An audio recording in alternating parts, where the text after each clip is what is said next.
motivo de muita alegria e um privilégio. Estou animada de poder transmitir a palavra do Senhor mais uma vez a essa casa que tanto amo. E eu quero dizer que eu estou muito feliz pelas boas novas que recebi dos adolescentes que foram ao congresso ontem.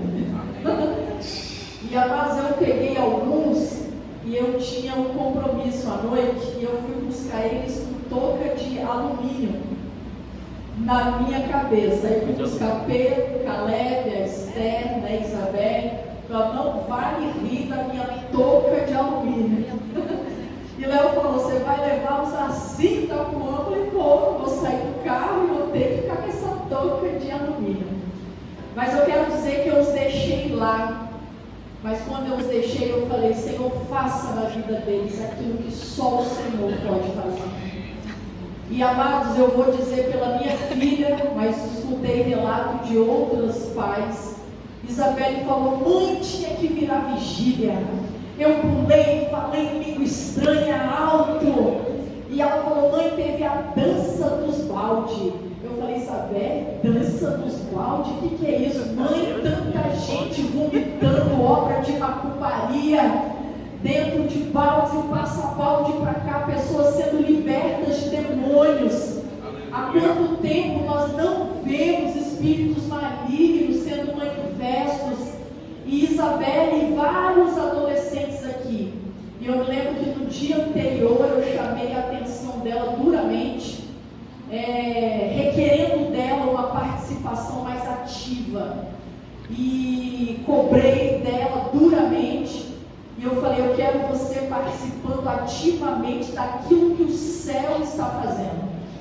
E eu sei que ela ficou muito triste com a dura que eu dei nela, até chorou. Mas tem hora, irmão, que eu falo o seguinte, adolescente, a gente não tem que fazer o que eles têm vontade de fazer. Nessa fase de criança e adolescência, a gente põe, a gente obriga. Para quando eles forem adultos, que aí sim, eles vão ter idade para fazer suas escolhas, mas eu vou chegar no céu e vou falar, no tempo que eu pude obrigar, eu fiz. Adolescente não tem que fazer o que tem vontade. Então a gente impõe, vai. E lá o que Deus fez na vida dela. Ela chegou às meia-noite e pouco, tomando banho, Isabelle cantando louvores ao Senhor. Aleluia. E ela falou, mãe, foi extraordinário. E ela contando, Esther, puxei, Esther, vamos nós duas, caímos no chão. Eita glória. E eu quero dizer que eu estou muito feliz, porque só quem experimenta a genuína presença de Deus sabe o que é brigar para não sair da presença de Deus.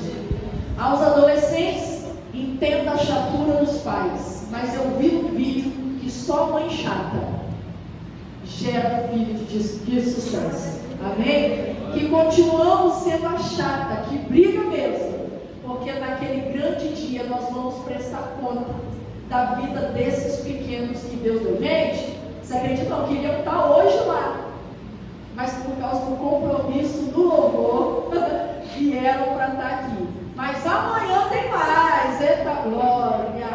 E eu disse para Isabelle, se é para ir, vai para a glória alta. Grita na presença do Senhor, sapateia, pula, fala em língua. E desmarcar a aula de amanhã para Manu não também. É? Já está contagiando. Manu vai? Eita glória, vai ser céu na terra. Paz, leve, meu filho. Participa desse movimento, eita glória. Porque é disso que eles vão se lembrar quando crescer. E já quero incendiar os pais. Retiro de adolescente já em setembro. Vamos fazer um movimento. Os pais que não têm dinheiro, né, se o pastor nos permitir, vão fazer cantina em agosto para juntar dinheiro, para ajudar os adolescentes, que os pais vai todo mundo nesse retiro, rolar no chão, voltar tudo empoeirado. Eita glória da presença de Deus. Amém? Estou feliz da vida. E amanhã eles estão lá para a glória de Deus. Vamos lá? Abram suas Bíblias, eu estou empolgado, hein, irmãos? Eita glória! Daqui a pouco não é o que futuca, olha a hora. Eita glória! Gênesis 32.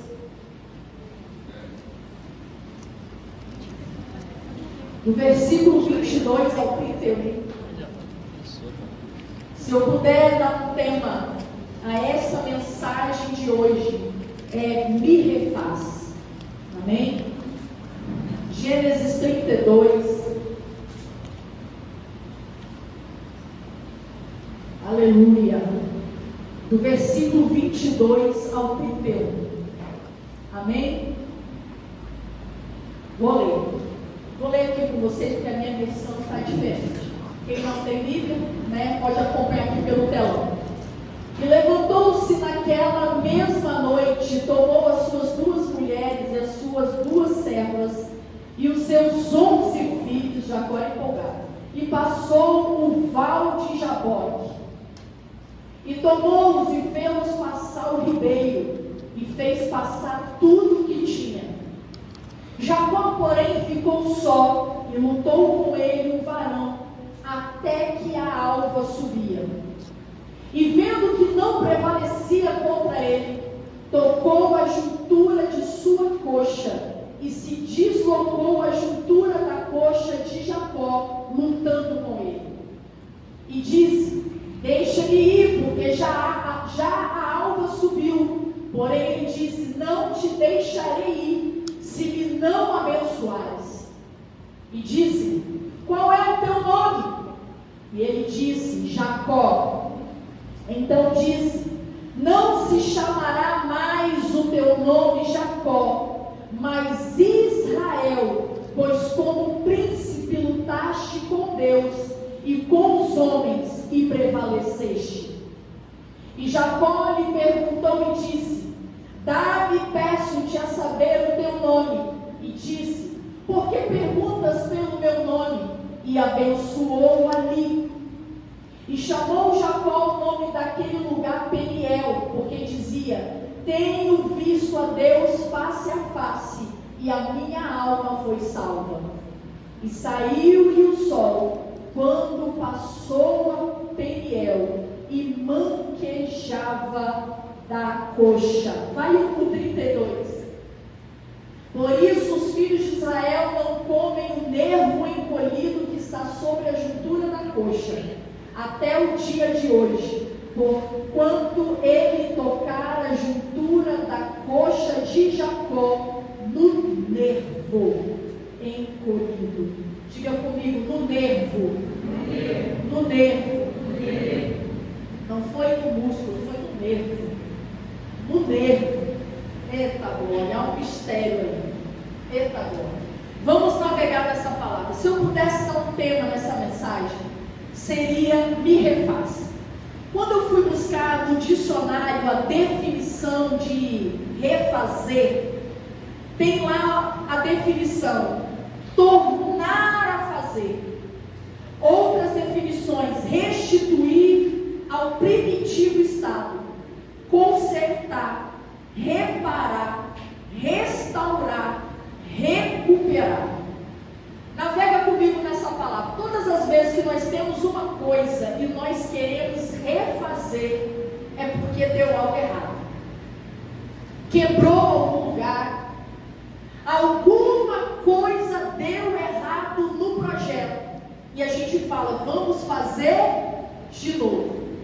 Só que um bom projetista, quando ele vai refazer algo, se ele quer refazer algo para não ter problema de novo, ele vai ver onde aconteceu o dano e não vai fazer 100% igual. Ele vai fazer mudanças e alterações para não ter aquele erro de novo. Escute, eu quero te dizer que Deus te trouxe aqui hoje, não é só para te fazer de novo. Ele quer te fazer de novo e novo. Ele quer te fazer de novo e novo. Tem gente que cai na presença de Deus ou para a caminhada em algum momento e fala: Senhor, me refaz, me faça de novo. Só que Deus não quer que quando Ele te refizer de novo, Ele não quer que você apresente o mesmo dano de novo. Ele não quer ver aquele mesmo carrapicho de novo.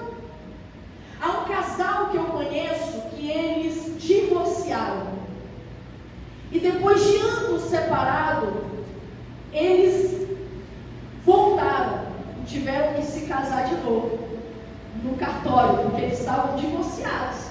Então Deus restaurou e teve que casar de novo. E qual é o maior desafio deles? É não cometer aqueles mesmos erros de novo. Porque Deus restaurou o casamento, mas qual a função deles? Lembrar de onde caíram e não cometer aquele mesmo erro de novo. Nós precisamos entender que Deus marcou um encontro conosco aqui hoje e Ele quer trazer restauração, Ele quer fazer de novo, mais novo. Ele quer te fazer de novo e novo. Agora navega comigo, por que eu escolhi Jacó? Muitos de nós aqui conhecemos a história de Jacó. E Jacó escolheu o caminho do engano. Agora eu não estou falando de Israel, eu estou falando de Jacó. A pessoa de Jacó escolheu o caminho do engano. E como ele escolheu o caminho do engano, esse caminho trouxe para ele algumas consequências. Ele perdeu o convívio familiar. Ele teve que ir para a casa do tio Labão, que era irmão da sua mãe Rebeca. E lá na casa do tio, ele colheu o mesmo engano que ele plantou. Receba essa palavra. Há um texto na Bíblia que diz que Deus não se deixa escarnecer. Aquilo que o homem plantar, certamente ele ceifará, ou seja, ele vai colher. O engano que Jacó plantou, ele colheu com juros e correção monetária na casa do tio Labão. Ei, escute, se você não quer ser uma mãe desonrada pelos filhos, honre seu pai e sua mãe. Aleluia. Entende? Se no futuro você quer ser uma sogra amada pela sua nora e pelo seu genro, então hoje seja uma boa nora e um bom genro. Se você não quer ser abandonada na velhice, então hoje acolha os mais velhos da sua família. Se você não quer parar no asilo, então hoje acolha o seu idoso. Se você não quer colher mentira, não minta. Entende?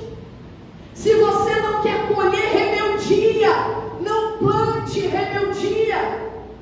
Agora entenda uma coisa, eu falo que a jornada ministerial e a jornada do Evangelho sempre é uma via de retorno.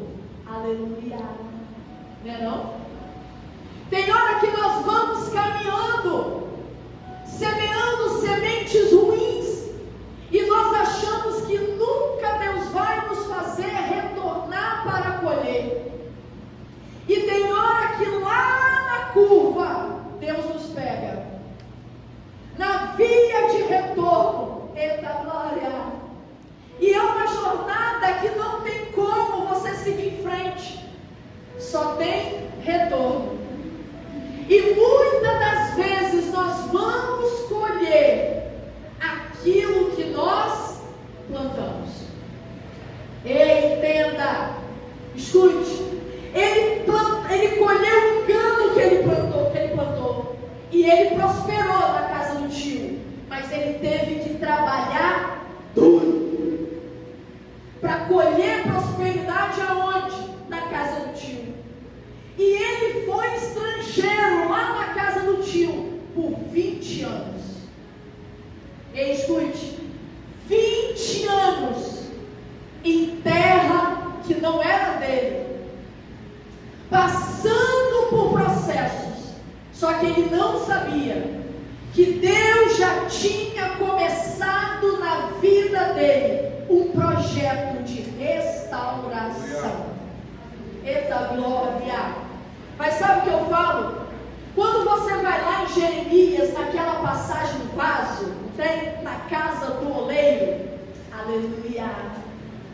O processo, quando a gente pega em Jeremias, já é com o barro na mesa do oleiro, já é com o vaso na mão do oleiro. E a gente pergunta quando vê o texto, nos é ocultado o processo de escolha do barro, nos é ocultado na passagem o texto de tirar a sujeira do barro, nos é ocultado nessa passagem o tempo do barro de molho na água, nos é ocultado o projeto do oleiro antes de botar o barro na sua mesa. Quando o profeta vai à casa do oleiro, o vaso já está na mão do oleiro. Sabe por quê? Há processos que não cabe a quem está do seu lado ver. Há processos em Deus que são ocultos.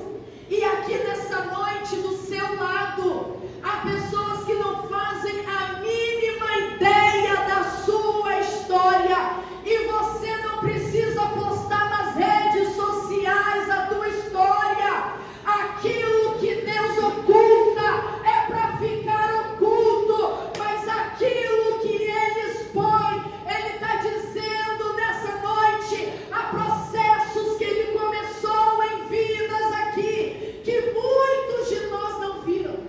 Aleluia. Mas não é para ver mesmo. E quando a gente chega em Jeremias, o vaso já está na mão do oleiro. Mas qual é o time que a gente chega? É no time do vaso sendo quebrado. Não é sendo quebrado pelo oleiro. O vaso se quebra na mão do oleiro. Aleluia. Está me entendendo? Não é o oleiro que quebrou o vaso, mas diz o texto que é o vaso que se quebra na mão do oleiro. Talvez eu estou ministrando para pessoas aqui que em algum momento na sua vida você se deixou quebrar na caminhada, mas eu tenho uma boa notícia. Aleluia. Você está na mão do oleiro nesta noite. E Ele te trouxe aqui para te refazer, para te restaurar, mas não com os mesmos defeitos, não com os mesmos carrapichos, não com as mesmas sujeiras, porque eu profetizo que Deus está fazendo novo e de novo, novo, de novo e novo, de novo e novo, de novo e novo. Glória a Deus. Mas há pessoas que querem ser refeitas com os mesmos problemas. Nós estávamos no culto na casa da Carol, e a Ellen trouxe uma palavra poderosa sobre aquele coxo, que Deus disse: levanta, toma a tua cama e vai para a tua casa. E eu conversei com elas, pasme e se espante, tem gente que não quer sair da cama. Tem gente que não quer sair da cama, porque a dor tem um ganho secundário, para chamar a atenção de quem está na nossa volta. Você conhece pessoas assim? Que fica choramingando a sua história a vida toda, não sai da cama. Tem gente que não quer sair da cama, mas eu quero profetizar nessa noite para aqueles que querem sair da cama. E Deus é chique, tá? Ele diz: levanta da cama, mas toma a sua cama. Aleluia! Porque Jesus disse: toma a sua cama. Você vai levantar da cama, mas aquilo que era sinal de dor, agora vai ser marca de testemunho, de milagre, de restauração.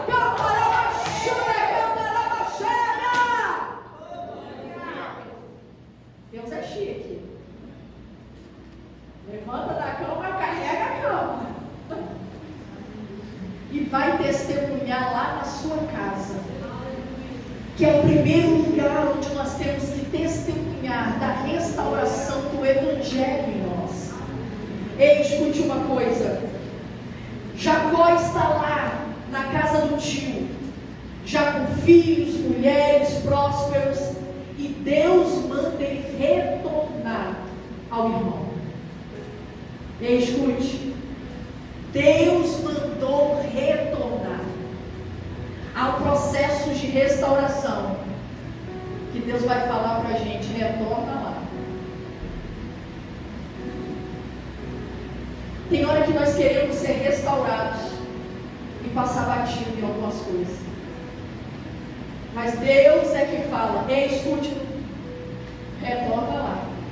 Agora chegou a hora de retornar ao seu irmão e consertar o que você precisa. E retornar é chato, irmão. Você não sabe como Esaú vai estar. Você não sabe se Esaú quer te matar. Você não sabe o que você vai encontrar lá. Você não sabe se vai ser bem tratado, se vai ter banquete. Mas Deus está dizendo: o processo da sua restauração começa no retorno. Volta lá em Esaú, volta lá onde você machucou, volta lá onde você enganou, volta lá onde você feriu. Jacó lutou com o irmão, lutou com o tio Labão, mas agora ele está no val do Jaboque. E ele vai lutar com o próprio Deus. Agora entenda uma coisa: a alva já estava subindo, e o anjo falou: me larga, porque a alva já está subindo, tem que subir. Ele disse: eu não vou te largar enquanto você não me abençoar. Agora anota aí e cola na sua geladeira. O que significa abençoar? Liberar para prosperar. Eu dei essa palavra para as mulheres aqui na conferência Mulheres Fortes, e vou repetir para quem não estava aqui, e vou repetir para os homens, que eles tiveram a palestra deles, Homens Fortes, né? Mas nós também tivemos a nossa palestra Mulheres Fortes, e eu vou repetir o princípio bíblico. E entenda uma coisa: mulheres fortes, eu disse aqui, geram filhos fortes. Nós precisamos entender o princípio bíblico, que abençoar é liberar para prosperar. Não há como seu filho prosperar se ele não for liberado. Aleluia. Navega nesse princípio. Olha que interessante, Elaine. Quando Esaú intenta, olha bem, quando Isaac vai abençoar o filho, olha o que Isaac diz para Esaú: vai lá caçar o animal. Ele não queria daqueles que já estavam presos, não, porque ele estava preparando o filho para prosperar. Ele disse: vai lá, olha a palavra, caça um animal para mim, e depois você vai cozinhar esse animal para eu comer. Entende? Rebeca escuta. Jacó, Isaac estava falando para Esaú: eu estou te preparando para prosperar. Eu não estou tirando de você as dores e as dificuldades. Quer prosperar? Então vai lá caçar e vai cozinhar. Rebeca escuta. E o que ela diz para Jacó? Pega daquilo que já está preso. Jacó não foi caçar. E sabe o que ela diz? Deixa que eu preparo. Eu sei como seu pai gosta. Deixa que eu preparo. Olhe para mim. Ei, escute. Tem hora que nós queremos que nossos filhos prosperem, servindo de muleta para eles. Eles não vão prosperar. Vocês precisam entender que para o filho, para ter prosperidade, só há prosperidade quando passa pela liberação. Se você não libera o seu filho, ele não tem como prosperar. Agora anota o que eu falei no seminário. As pupilas da mulher que prospera, que não viram. Anota e cola na sua geladeira. muleta que você mantém é a paralisia que você perpetua. A muleta que você mantém é a paralisia que você perpetua. Sabe qual é o problema dessa geração? Sabe o que papai falou comigo? Priscila, meu pai foi duro comigo. Falando de vovô. Quando eu tinha 13 anos de idade, seu avô chegou para mim e falou: a partir de hoje, não compro mais uma camisa para você. Se você quiser, você vai ter que trabalhar. Papai com 13 anos, para comprar sua camisa. Escute, olhe para mim. Ele culpa o meu avô, mas meu avô forjou um homem. Papai com 13 anos já pagava garoto da feira para levar caixote de compra para casa da mãe. Hoje nossos filhos têm 14 anos e a gente tem pena de colocar eles no menor aprendiz. Meu filho não vai pro menor aprendiz, não, é muito sofrido. Meu filho não vai estudar o dia inteiro, não, tadinho dele, é muito sofrido. Ei, olhe para mim.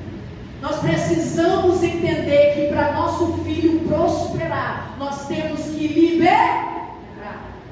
Não há como ter prosperidade se nós não liberamos. A muleta que a gente mantém é a paralisia que nós perpetuamos. Agora entenda uma coisa. Quando ele está brigando ali com o anjo do Senhor, olhe para mim. Aonde o anjo toca? No nervo. E aqui eu quero trazer uma revelação. Diga comigo: músculo. Responde. Nervo. Orienta.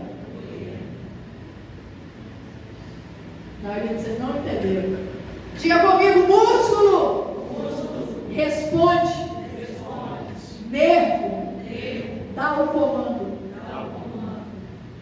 Para quem entende um pouquinho de fisiologia humana, quando a gente está no colégio, a gente aprende que tem nervo sensitivo e nervo motor.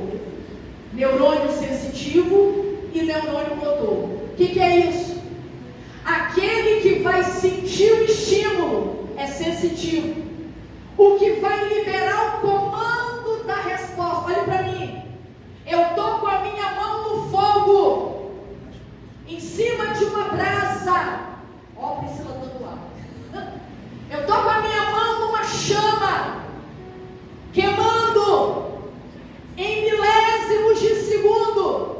Eu tenho nervo sensitivo dizendo para o meu cérebro: manda o nervo motor acionar os músculos e tirar a mão do fogo, senão vai queimar. O músculo não dá comando, ele responde o comando. O nervo motor libera o comando: tira a mão. Diz para o meu músculo: tira a mão. Olhe para mim. Provavelmente esse nervo tocou no nervo ciático. Olhe para mim.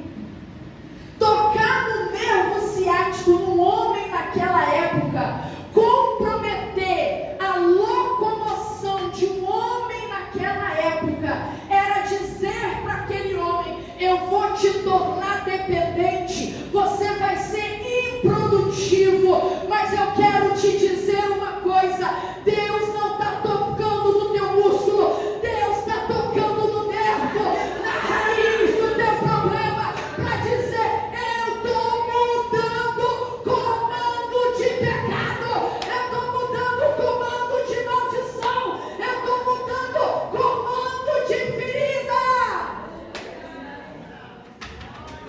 Tocado com essa palavra. Aleluia. Olhe para mim, está entendendo? Se fosse no músculo, ele só responde. Mas Deus está dizendo: eu estou tocando naquilo que libera o comando. Aleluia.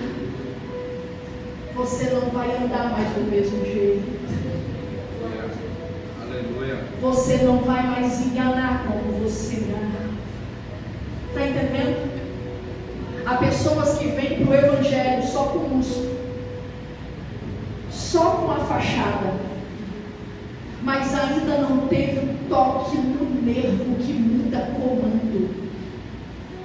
Tem gente que vem para a igreja andando do mesmo jeito, mas quando Deus toca naquele que libera o comando, ele, naquela época, um homem puxando a perna seria a falência de Jacó, mas como foi o anjo que tocou, Deus estava dizendo: eu estou refazendo a sua identidade, eu estou refazendo a sua história, eu estou refazendo, cantarabaxude, cantarabaxai. Eu não estou tocando superficial, eu estou tocando naquele que libera o comando. Aleluia. E olhe para mim, naquela época, Laís, se colocava a mão na juntura da coxa, e olhe para mim, aleluia, entende? Porque quando se fazia um juramento sério, jura para mim, se colocava a mão nesse nervo, olhe para mim, perto do saco escrotal, né? Bolsa escrotal ou saco escrotal também. Olhe para mim. O que nós temos no saco escrotal? Aula de biologia básica. As gônadas masculinas. O que produz as gônadas? Espermatozoide. O que são espermatozoides para Deus? Descendência. Ai, meu Deus, é muito bom. Meu Deus, vocês estão empolgados com essa palavra? Vocês estão entendendo? Meu Deus do céu, quando Deus toca, Ele está dizendo assim: olha aqui, querido Jacó, eu não sou enganador como você, eu estou tocando no profundo, porque eu não vou restaurar só você, a restauração que eu faço em você vai alcançar os seus filhos e o filho dos teus filhos. Aleluia. Aleluia. Glória a Deus. Por isso Ele quer refazer de novo. Está entendendo? Glória a Deus. Você enganava, Aleluia. mas a descendência que vem depois de você não será uma descendência conhecida como enganadores, Glória a Deus. mas como Israel. Aleluia. Está me entendendo? Se eu fosse você, eu levantava a mão e falava: Senhor, não toca no meu músculo não, vai lá no nervo e causa paralisia, para eu nunca mais andar do mesmo jeito. Vocês estão entendendo, bem? E tinha que ser naquele nervo. E outra coisa, era por trás mesmo, passando. Gente, quem conhece gente aí com problema no nervo ciático? Olha todo mundo assim, ó. Querido, quando esse bicho trava,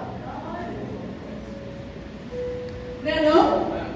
Se minha filha, você desmonta no meio da rua. Pessoas com problema no nervo ciático, quando dá crise, olhe para mim, nem o maior analgésico. Eu tinha uma amiga que tomava morfina. E você sabe que morfina dá uma dopada, fica grogue, de tão forte que o bicho é. E nem a morfina tirava a dor dela no nervo ciático. Engraçado, né? Jesus toca, mexe nele, e Jacó não precisou de morfina. Aleluia! Gente, isso é muito tremendo. Olhe para mim. O que Deus estava fazendo no Val de Jaboque, refazendo a identidade de Jacó, e não só de Jacó, de toda uma descendência que viria depois de Jacó. Vocês estão me entendendo? Quando Deus tocou no meu nervo ciático, Ele já estava vendo Isabel e Benjamim. Quando Deus tirou Léo do mundo e tocou no nervo ciático, Ele já estava vendo uma descendência depois dele. Quando Deus te trouxe aqui nesse lugar, Ele já está vendo uma geração depois de você.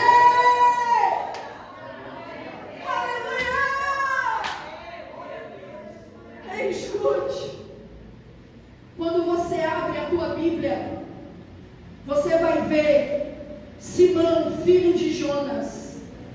E Deus fala: você não vai se chamar mais Simão, vai ser Cefas.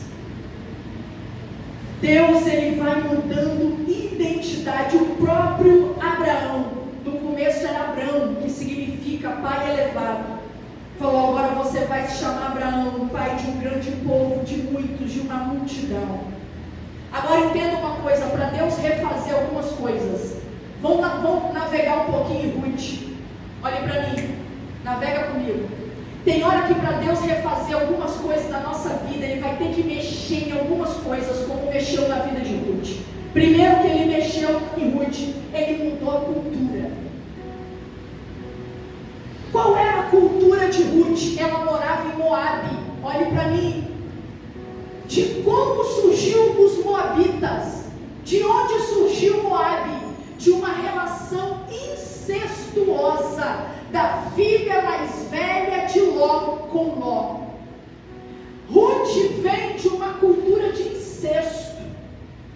E Deus diz para ela: eu preciso te tirar dessa cultura de fermento para te levar para Belém, que é uma cultura sem fermento. Fermento na Bíblia simboliza pecado. Eu preciso te levar para a casa do pão, mas um pão sem fermento. Olhe para mim, eu já ouvi o testemunho de Alana, uma história de uma família sanguinária.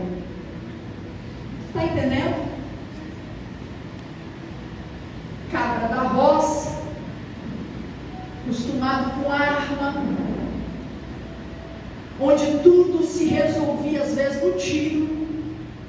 Está entendendo? O que Deus precisou fazer com Elândia? Aqui inserido nessa cultura não vai dar certo. Ele já tinha morrido há muito tempo. Então, para te refazer, eu preciso mudar a sua cultura. Foi o que Deus fez com Ruth, mudar a cultura. Olhe para mim, sabe o que Deus fez com Ruth? Não é só mudar a sua cultura, sua maneira de viver, sua maneira de ver as coisas, os seus conceitos e preconceitos. Eu também preciso mudar a sua geografia. Olhe para mim, tem hora que para Deus refazer algumas coisas em nós, Ele precisa nos tirar de onde nós estamos. Eu estava conversando com uma mãe, ela falou assim: Priscila, minha filha estava numa escola. Esse copo é o meu.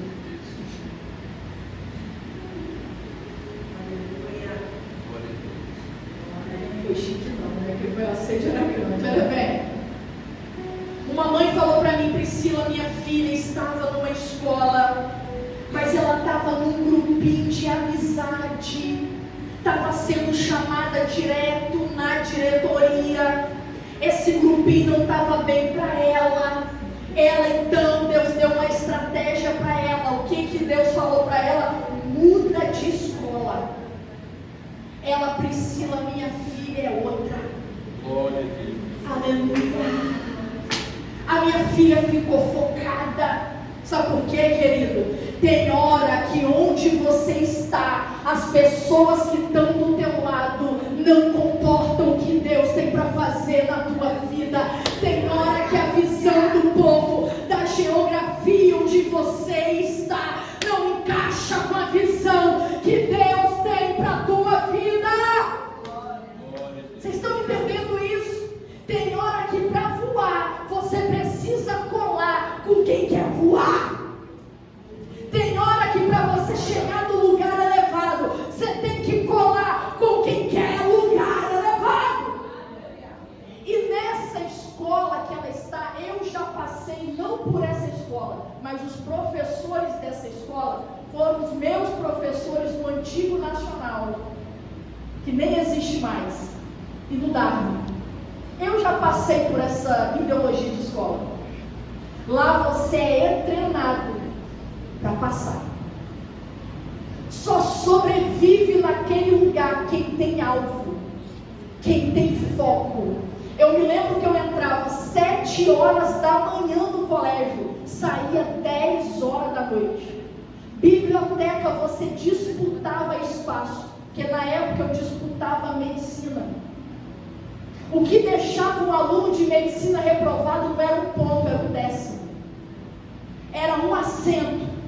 Então, nesse tipo de escola, você é treinado a ter foco. Eu me lembro que quando acabou o vestibular, eu ganhei duas lesões traumáticas nas minhas nádegas, de tanto ficar sentado, estudando.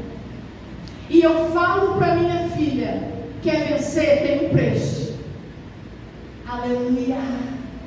Ei, escute uma coisa, eu me lembro que quando eu fazia faculdade, a minha casa dormia e eu virava à noite estudando. Priscila, isso é vida. Vocês precisam entender que há um tempo de plantio para viver um tempo de colheita. As pessoas querem colher sem plantar. Enquanto as pessoas estavam dormindo, eu estava com a lâmpada acesa, virando noite, estudando para hoje colher. Entenda uma coisa, tem hora que para Deus refazer algo na tua vida, Ele vai ter que mudar a sua cultura, Ele vai ter que mudar a sua geografia. Escute, Ruth teve que mudar de religião. Glória. Aleluia. Porque ela disse, o teu Deus é o meu Deus. Ela estava dizendo, eu abandonei os deuses de Moabe. E agora minha sogra, o teu Deus é o meu Deus. Gente, eu tenho que terminar, meu Deus. Vamos lá. Escute, daqui a pouco o pastor está Priscila, 8h20. Escute, vou terminar então. Olhe para mim. Sabe o que é mudar de religião? Mas Priscila, todo mundo aqui é crente. Vocês já viram aqueles memes, expectativa e realidade? Tem gente que vive uma expectativa de evangelho. Tem gente que vive a ideia do evangelho. Mas tem gente que vive a realidade do evangelho. Tem gente que vive a letra do evangelho. Mas tem gente que vive a realidade do evangelho. Tem hora que você vai ler o texto e vai estar escrito assim, que Jesus pregava como quem tinha autoridade. Sabe por quê? Porque os fariseus pregavam a mesma palavra, mas não tinha autoridade. Mas Jesus pregava como quem tinha autoridade, porque Jesus vivia aquilo que ele pregava. Porque quando você vive o que prega, você tem autoridade naquilo que você prega. Olhe para mim, 2 Reis capítulo 4, lembra de Geazi? Geazi era expectativa de autoridade. Eliseu era a realidade da autoridade. Por quê? Eliseu falou, pega o bordão e coloque sobre o menino. Geazi foi lá e colocou. O menino ressuscitou? Não, porque Geazi era uma expectativa de autoridade. Ele andava com quem tinha autoridade, mas ele não tinha autoridade. E um capítulo depois, em 2 Reis, capítulo 5, você vai ver o que permeava realmente o coração de Geazi. Ele navega comigo nessa palavra. Aí Eliseu entra em cena, alguém que tinha realmente autoridade, que vivia o que pregava, e aquele menino ressuscitou. Tem hora que Deus vai te refazer como refez Sansão, para resgatar o seu propósito. Qual era o propósito de Sansão? Livrar o povo das mãos dos filisteus. Deus deu força novamente a Sansão para resgatar o seu propósito. Adão, o primeiro Adão do Éden, perdeu a comunhão com Deus.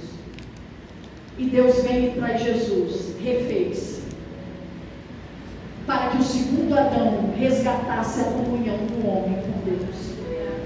E escute, e eu quero fechar aqui com uma história. Um pai muito rico, já estou ensinando.